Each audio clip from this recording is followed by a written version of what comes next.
Welcome to Nanoptix video on how to install static installation kit. As you see, you'll need one piece of copper tape, one copper clip, as well as 2 screws and a 1/16 drill bit. Okay, on installation, you're going to place the copper tape on the side of the printer, like so. Folding it over the front and around the back corner, shown on here.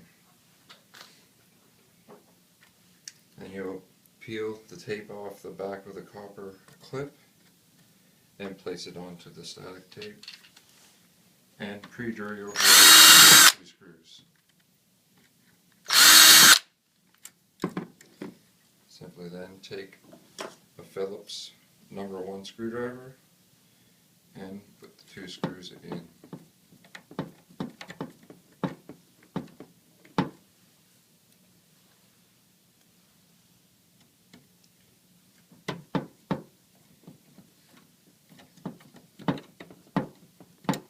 The very last step is to confirm that the printer does have, you want to remove the tray. Printer does have the inside tape seen here. If not, this will also be included in the kit. This is made to put on the inside of the frame in order to prevent static from the mech right here on the roller. Thank you.